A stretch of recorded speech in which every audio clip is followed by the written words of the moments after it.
Bonjour, je vous propose aujourd'hui d'aborder la thématique des tactiques du marketing 5.0. Alors nous verrons dans un premier temps ces différentes tactiques et nous les analyserons en détail. Le marketing piloté par les données, le marketing prédictif, le marketing contextuel, le marketing augmenté et enfin le marketing agile. Quand on parle de marketing 5.0, on peut dire que ce marketing s'articule autour de trois applications interdépendantes et de deux disciplines organisationnelles. Ces trois applications interdépendantes sont le marketing prédictif, le marketing contextuel et le marketing augmenté. Ces deux disciplines organisationnelles sont le marketing piloté par les données et le marketing agile. Quand on parle de cette première discipline, le marketing piloté par les données, il s'agira de collecter et d'analyser les mégadonnées en provenance de sources internes et externes afin de mettre en place un écosystème de données pour encadrer et optimiser les décisions du marketing. C'est la première composante. Ensuite, parlons d'une discipline, le marketing agile. Alors, ce marketing agile consiste à utiliser des équipes décentralisées transversales pour conceptualiser, concevoir, développer et valider rapidement des produits et des campagnes marketing. L'agilité organisationnelle pour faire face au marché en constante évolution devient cette seconde discipline. Et puis nous allons parler de ces trois applications. Première application, le marketing prédictif. Le marketing prédictif, c'est le processus de construction et d'utilisation d'une analyse prédictive, parfois avec l'apprentissage automatique, pour anticiper les résultats des activités de marketing avant le lancement. Deuxième application, le marketing contextuel. Le marketing contextuel est l'activité qui consiste à identifier et profiler les clients, ainsi qu'à leur fournir des interactions personnalisées en utilisant la technologie des capteurs et des interfaces digitales dans l'espace physique. En fait, il s'agit de l'espine dorsale qui permet aux spécialistes marketing d'effectuer un marketing personnalisé en temps réel. Troisième application, le marketing augmenté. Le marketing augmenté, c'est l'utilisation de la technologie digitale pour améliorer la productivité des spécialistes du marketing en contact avec la clientèle grâce à des technologies imitant l'homme telles que les chatbots et les robots virtuels.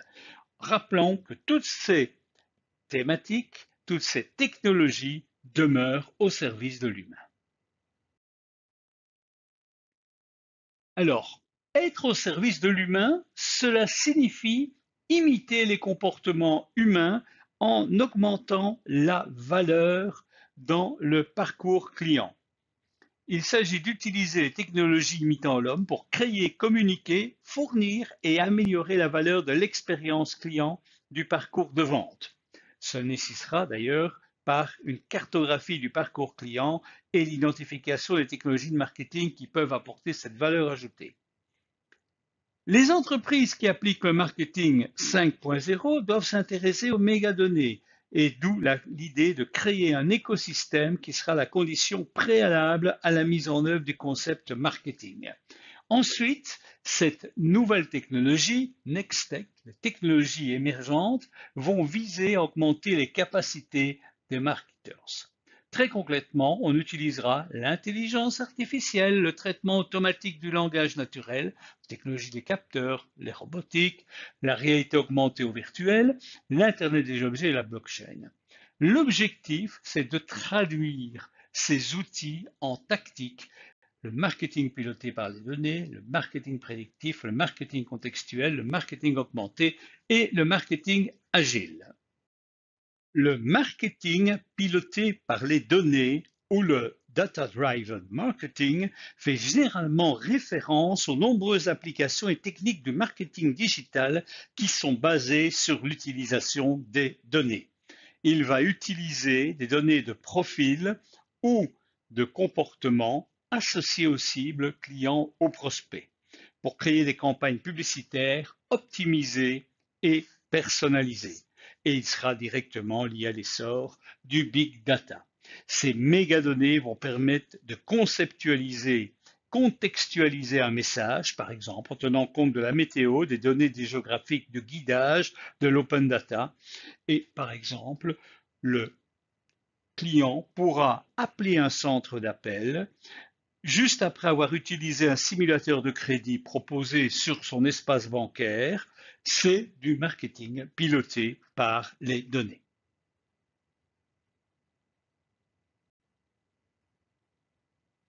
Les éléments fondamentaux de ce marketing piloté par la donnée sont l'utilisation d'un écosystème, le persona et le segment. Alors, voyons ce que ce marketing piloté par les données peut aider la tactique marketing. Premier élément, le profilage d'un segment unique. Le marché est hétérogène et chaque client est unique. C'est pourquoi l'analyse marketing commence systématiquement par la segmentation et le ciblage. Sur base de la compréhension du marché, les entreprises peuvent concevoir stratégies et tactiques pour s'attaquer au marché. Plus la segmentation est pointue, plus l'approche marketing est importante. Depuis plus de 20 ans, les marketeurs rêvent de disposer d'une capacité de créer un marketing véritablement personnalisé. C'est ce qu'on appelait le marketing one-to-one il y a quelques années. Et aujourd'hui, on parle de segment d'un. Alors, segment of one fait référence au suivi de l'activité et des préférences d'un seul client potentiel, puis à la personnalisation des produits et des publicités pour cet individu en fonction de ses comportements grâce aux technologies digitales. Relativement important, ces outils d'analyse peuvent trouver une logique en analysant les énormes quantités de données collectées. Grâce à ces informations, les spécialistes du marketing vont adapter et diffuser avec précision des messages qui font directement appel aux intérêts de l'individu. La personnalisation permet de cibler les annonces en fonction des données relatives à l'emplacement, à l'heure et au goût individuel. Il ne s'agit pas seulement de délivrer le bon message, mais aussi de ne pas livrer le mauvais message. Pour cela, on peut utiliser plusieurs méthodes de segmentation. Il y a 4 grandes méthodes de segmentation. Segmentation géographique, démographique, comportementale ou psychographique. La segmentation géographique consiste à diviser le marché par pays, région, ville et lieu. Évidemment, lorsque ces segments géographiques sont trop larges, on ajoute des variables démographiques telles que l'âge, le genre, la profession, la classe socio-économique ou les groupes sociaux. Un exemple, les jeunes femmes de classe moyenne vivant dans les Yvelines ou les baby-boomers aisés de Bruxelles sont des exemples de noms de segments. Mais ces méthodes sont souvent des méthodes de segmentation descendantes et très faciles à comprendre. Elles sont facilement exploitables. La difficulté, c'est que quelque part, ces segments sont parfois moins significatifs car les personnes qui ont le même profil démographique et vivant dans les mêmes lieux peuvent avoir des préférences et des comportements d'achat différents. En outre, ils sont relativement fixes et hétérogènes entre eux, ce qui signifie qu'un client ne peut être classé que dans un seul segment pour tous les produits. Or, dans la pratique, dans la réalité, le parcours décisionnel du client diffère selon la catégorie et le cycle de vie. C'est la raison pour laquelle on a développé les segmentations psychographiques et segmentations comportementales.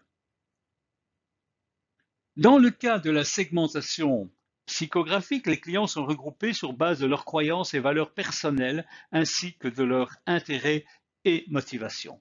Dans le cas de la segmentation comportementale, le client est regroupé en fonction de ses comportements passés. Les segments comportementaux peuvent inclure des dénominations qui reflètent la fréquence et montant des achats, comme un grand voyageur, un grand dépensier. Ils peuvent également montrer la fidélité du client et la profondeur d'interaction avec des dénominations telles que client fidèle, papillonneur ou acheteur précoce. Toutes ces méthodes sont importantes et elles permettent à la fois d'identifier et d'exploiter des segments. Un segment n'a du sens que s'il est identifiable facilement et s'il est exploitable, c'est-à-dire que on peut directement pouvoir le toucher. En fait, un des reproches que l'on fait traditionnellement sur l'exploitation des données, c'est sur la difficulté d'identifier certains profils de base sur base de leur personnalité. Comment déterminer, par exemple, que quelqu'un est conservateur? Comment valider un profil sur base à simple observation et déclaration d'un individu? Tout cela fait que généralement, on conjugue ces différentes méthodes de segmentation pour obtenir des segments identifiables et exploitables. Alors, comment en pratique peut-on faire ce genre de choses? La solution passe par le persona. Alors, le persona, c'est un concept assez simple. Il consiste à décrire fictivement un segment de clientèle qui en résulte avec les 4 variables repérées ci-avant, c'est-à-dire les segmentations démographiques, géographiques, comportementales et psychographiques. Le persona, c'est donc cette description fictive et ce sera donc un client individuel. Cette description pourra évaluer en fonction des données collectées dans le big data, ce qui en fera une segmentation dynamique.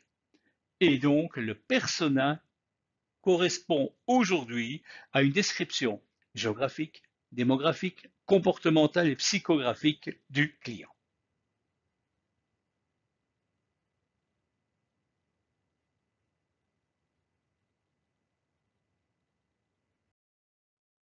Pour réussir les objectifs du marketing piloté par les données, il convient de développer 3 étapes importantes. La première étape consiste à définir les objectifs du marketing piloté par les données. Tout projet commence par des objectifs clairs. Ensuite, d'identifier les besoins et la disponibilité de données existantes et puis construire un écosystème de données intégrées. En pratique, on pourrait se fixer des objectifs du marketing piloté par les données sous forme d'un tableau reprenant la réponse à 2 questions. Que veut-on offrir? Comment veut-on l'offrir? Par exemple, on pourrait vouloir offrir de nouveaux services, de nouveaux produits, personnaliser l'expérience client, élaborer une politique de prix dynamique ou encore d'autres. Comment l'offrir? On pourrait par exemple décider de cibler, localiser un public cible, concevoir un message efficace son contenu, sélectionner le mix média, etc., etc. Il existe toute une série de possibilités. Quoi qu'il en soit, l'idée est d'établir un cadre conceptuel, une matrice de données dans lequel on va croiser à la fois les différents outils que l'on peut utiliser, les réseaux sociaux, les médias, le web, le point de vente, l'Internet des objets, l'engagement, et les analyses qui peuvent être réalisées avec ces différents outils, de manière à choisir le bon mix média pour les communications marketing. Par exemple, on veut profiler et cibler le public cible, on peut utiliser un grand nombre d'éléments, ce qui nous permettra de réaliser une triangulation des données. On veut cartographier le parcours client tout au long de ces outils, les réseaux sociaux, les médias, le web, le point de vente, l'Internet des objets, l'engagement. Par contre, si on veut analyser, proposer du contenu de ce que les gens veulent, il faudra étudier les réseaux sociaux et le web. Les habitudes médias vont se limiter aux réseaux sociaux, aux médias, au web. Et enfin, l'efficacité de l'inbound marketing sera principalement mesurable à travers les réseaux sociaux, le web, les points de vente et l'engagement. Tout cela permettra de déterminer l'objet de l'analyse. Une seconde tactique marketing réside dans le marketing prédictif. Le marketing prédictif va anticiper de manière proactive la demande du marché. L'idée est que on développe des techniques de modélisation des comportements du client de manière à anticiper les actions futures et probables d'achat et de proposer à un consommateur des produits susceptibles de l'intéresser et donc qui le conduiront à l'achat. Ainsi, on va chercher à améliorer le ciblage et à personnaliser les différentes offres. L'objectif, c'est d'augmenter la probabilité d'achat. C'est ainsi que les éléments essentiels, c'est d'utiliser la base de données marketing de manière à anticiper la demande en utilisant des applications et des modèles qui ont prouvé l'efficacité de la prédiction. Le marketing prédictif permet de développer différentes applications. Alors, quelques exemples d'applications. On peut examiner les comportements passés et ainsi déterminer une probabilité de réaliser des actions similaires. On peut découvrir des modèles subtils dans le big data. On peut identifier des plans d'action, soit en matière de gestion des clients, de gestion des produits ou de la marque. Quoi qu'il en soit, généralement, on va mettre en place des systèmes qui vont intégrer les trois éléments importants. La gestion des produits, prédire les chances de succès d'un lancement de produit, personnaliser la proposition de valeur du produit, recommander un large catalogue. En matière de gestion de la marque, prédire les chances de succès d'une campagne, estimer le contenu marketing qui va émouvoir le consommateur ou guider le consommateur à travers le parcours client. Et en matière de gestion des produits, ça peut être découvrir les possibilités de vente incitative et de vente croisée, estimer la fidélité du consommateur et le risque de défection, déterminer la prochaine action du consommateur. Comment fonctionne le marketing prédictif? Il va fonctionner à travers différents modèles. Alors, on a trois grands types de modèles qui permettent de comprendre les modèles prédictifs. Soit on a des prédictions simples, et là, les prédictions simples, on utilise généralement des régressions, que ce soit une régression simple en termes de modèles ou des réflexions plus élaborées. On va utiliser des systèmes de filtrage collaboratif pour les systèmes de recommandation et pour les prédictions complexes des réseaux neuronaux. En pratique, la figure explique bien, on va tout en haut de la figure, on voit apparaître un élément essentiel, l'expérience antérieure. L'expérience antérieure permet d'analyser les opérations marketing qui ont été réalisées et celles qui fonctionnent. Ensuite, on va pouvoir tester de nouvelles introductions et notamment en développant de nouvelles opérations marketing.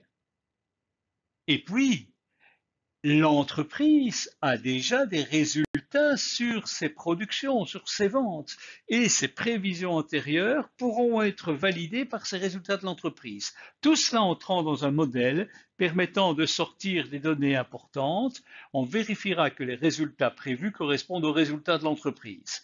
Si c'est le cas, ce sera un modèle prédictif efficace. Si ce n'est pas le cas, il faudra peut-être adapter.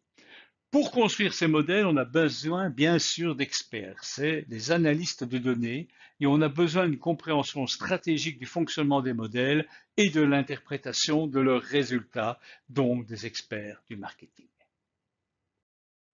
Troisième grande tactique en marketing 5.0, c'est le marketing contextuel. Alors, imaginons ce que peut apporter le marketing contextuel. Imaginons une société qui va tester des réfrigérateurs intelligents qui sont équipés de caméras, de capteurs, de portes à écran digital pour afficher les produits placés à l'intérieur, ainsi qu'une communication personnalisée aux clients.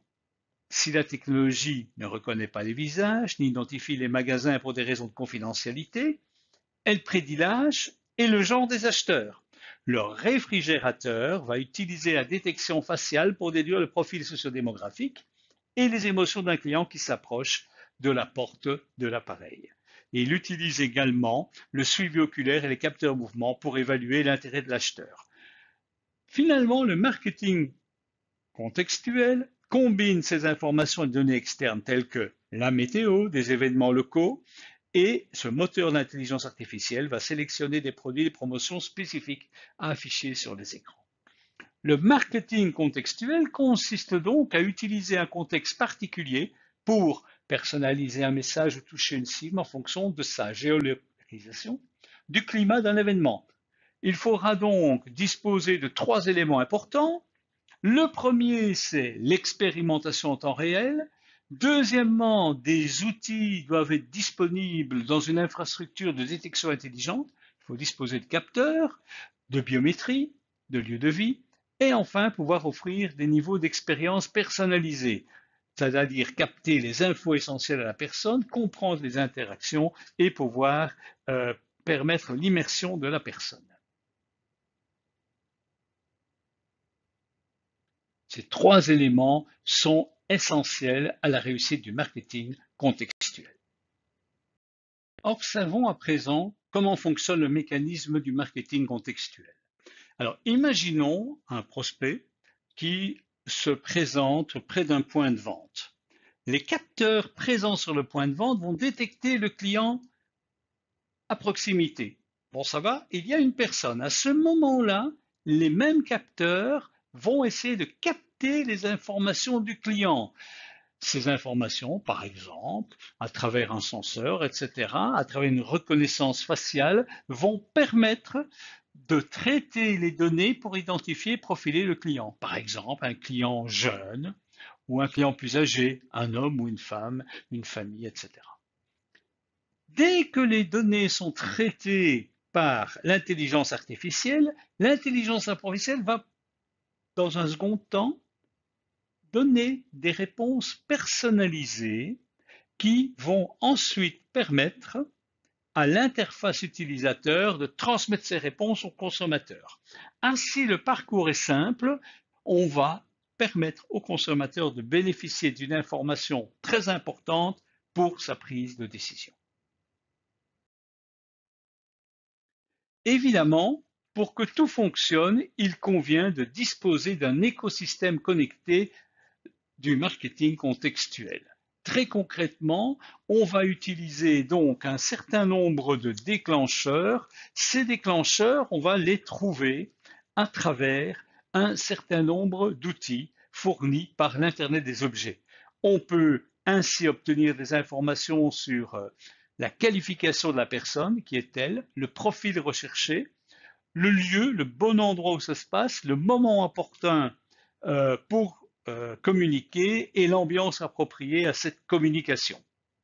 L'Internet des objets va former avec l'intelligence artificielle une combinaison puissante dans le but de créer une expérience de marketing contextuelle. Le marketing piloté par les données est né avec les médias digitaux. Alors, c'est ainsi qu'on va voir à côté de ces déclencheurs des réponses qui vont être fournies par l'intelligence artificielle qui va construire cet écosystème connecté, soit dans le point de vente, soit au domicile du consommateur, et dès que l'infrastructure est créée, les spécialistes du marketing n'ont qu'à préciser quel déclencheur installer et les actions à entreprendre. Les actions seront basées sur l'expérience souhaitée par le consommateur, le média qui est le plus adapté, la promotion qui est appropriée aux attentes du consommateur, le produit recherché par le consommateur qui soit conforme à ses demandes et le message correct à transmettre. De ce fait-là, les marketeurs pourront également interagir avec cette personne et même développer une expérience client immersive.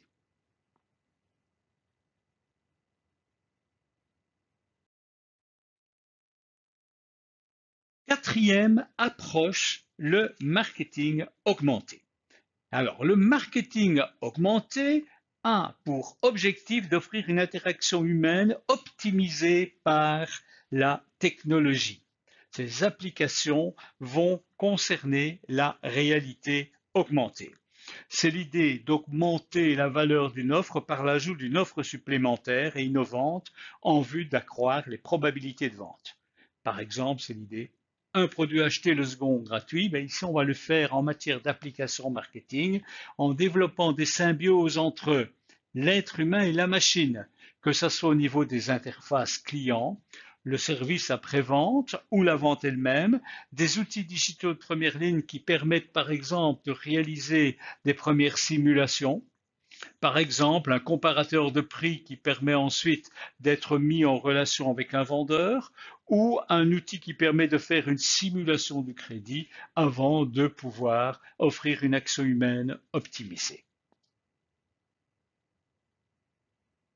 Quoi qu'il en soit, on va donc travailler en marketing augmenté avec trois outils importants, les outils digitaux, les interfaces clients et les actions humaines optimisées. Dans l'interface de vente, le marketing augmenté joue un rôle prépondérant. Alors, comment cela va-t-il fonctionner? Pour déterminer cette interface de vente, on va avoir besoin de préciser les étapes du processus de vente, établir la liste d'interfaces de vente possibles et faire correspondre l'activité de l'entonnoir de vente à la meilleure option d'interface. Cet entonnoir se compose d'un certain nombre d'éléments. Premier élément qu'on va retrouver au sommet de l'entonnoir, c'est par exemple un chatbot qui va capter les données des prospects lors d'un dialogue de recrutement. Ces informations sont stockées. Et puis, un chatbot assure le suivi des prospects par l'envoi de contenu informatif. Le consommateur se dit, tiens, ça pourrait être intéressant de simuler un crédit pour un investissement en matière d'économie d'énergie. Le chatbot capte l'intérêt du consommateur pour le type de produit, capture ces informations. Et ensuite, la force de vente va convaincre les prospects sélectionnés par un entretien de vente. Et la conclusion de la vente sera au niveau de la force de vente qui clôture la négociation finale et conclut la vente. Au sein de cet entonnoir de vente, les deux premières étapes, les sommets et le milieu de l'entonnoir, ce sont des outils digitaux, tandis que le bas de l'entonnoir et la conclusion de la vente restent le rôle de l'être humain.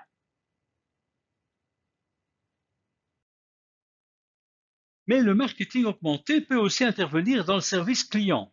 Alors l'idée, c'est de concevoir une assistante client adaptée. Donc, que va-t-on faire? On va construire une base de connaissances des questions fréquemment posées, de manière à ce que lors d'un entretien de vente, le téléopérateur puisse avoir accès à cette information et savoir que répondre. Ça va permettre aussi de déterminer le modèle de hiérarchisation des clients. Par exemple, vous souhaitez souscrire un abonnement spécifique en matière de télécommunication, mais il est essentiel de pouvoir, avant tout contact avec le client qui possède déjà un outil, de valider auprès de lui que l'outil qu'il possède est bien celui qui est à sa disposition. Imaginez les confusions qu'il pourrait y avoir parlant d'autre chose. Et puis l'idée, c'est de créer des options de support client à plusieurs. En pratique, comment cela va fonctionner? On peut imaginer de développer un marketing augmenté dans un service client à plusieurs niveaux, notamment en fonction de l'importance du client et de la possibilité de tirer parti de la base de connaissances dans les différents canaux de communication. Le premier canal, consistera à créer une option de libre service en plaçant la base de connaissances sur le site web. Donc l'idée, c'est que lorsque cette base de connaissances est facilement accessible avec des storyboard fluides, elle peut être facilement transférée vers les chatbots et les assistants virtuels. Lorsque les clients n'ont pas obtenu de réponse après être passés par ces interfaces, mais qui restent virtuelles, les entreprises doivent offrir la possibilité de passer à des interfaces humaines. Alors regardons ce qui se passe ici. On peut très bien avoir tout en bas pour la majorité des clients une communauté de soutien des ressources en ligne. Je tape une information et j'obtiens une réponse. J'ai un problème technique avec un produit, je tape l'information et la communauté, les utilisateurs me répondent. Je n'ai pas de réponse, la réponse n'est pas suffisante, notamment dans des questions fréquemment posées. Je peux ensuite envoyer un courriel où un chatbot peut traiter ma question. Pas de solution, je passe ensuite et on arrive vers le sommet de la pyramide dans une ligne téléphonique dédiée ou une discussion directe via un chat. Pas encore de réponse, mais je peux très bien aller au-dessus, auprès d'un chargé de clientèle, une ligne téléphonique dédiée. L'idée étant que la majorité des clients et des prospects se retrouvent tout d'abord en bas de manière à limiter. Pourquoi? Parce que ce chargé de clientèle, on peut considérer que ça revient de l'ordre d'une quinzaine d'euros par mois. Alors imaginez, avec un minimum de 1000 utilisateurs pour que ça puisse fonctionner.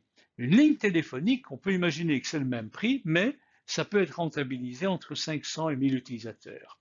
Un support par courriel sera moins cher, de l'ordre de 10 euros, et on peut travailler entre 5 et 500 utilisateurs. Et enfin, la communauté de soutien Il faut très peu au niveau coût de personnel. Imaginons que ça revienne aux alentours d'une dizaine d'euros par mois et un seul utilisateur est nécessaire. Dernière étape, dernière tactique importante, le marketing agile. Alors, l'agilité, c'est quoi? C'est un mode de gestion actif et proactif qui permet aux organisations de rester compétitives tout en développant une stratégie de changement.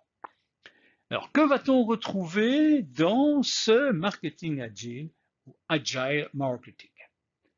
On va mettre en place, l'entreprise va déployer un système qui permet de réagir rapidement aux attentes des consommateurs, c'est-à-dire déployer des actions rapides, notamment en matière marketing, et les remettre en cause rapidement. L'idée est de s'inscrire dans un paysage commercial rapide et imprévisible, et donc de développer un esprit qui permette l'analyse en temps réel, des équipes décentralisées, des plateformes flexibles de produits, un traitement simultané, une expérimentation rapide et une innovation ouverte. Nous retrouverons donc des termes tels que décentralisation, innovation, rapidité, flexibilité, simultanéité et expérimentation. Les éléments essentiels du marketing agile. Un exemple classique dans le marketing agile, c'est qu'on a besoin d'analyser en temps réel les comportements des personnes. Ces comportements vont ensuite être traités par des équipes décentralisées qui ont une capacité de réponse très rapide. Il y aura simultanément un traitement des informations de manière à pouvoir aller chercher sur une plateforme flexible de produits la réponse la plus adaptée aux attentes du consommateur. Ensuite, on pourra tester l'expérimentation rapide, donc tester, voir comment le consommateur réagit et s'il répond favorablement, mettre en place le produit. Ce qui permet de disposer d'une innovation ouverte qui n'attend pas le résultat d'une recherche en profondeur pour fonctionner. En fait, en temps réel, il est quasi possible de développer le produit pour répondre aux attentes des consommateurs. C'est un petit peu le concept du bêta test en informatique où on met à disposition une version améliorable d'un programme pour permettre aux consommateurs de le tester et éventuellement de faire part de ses remarques.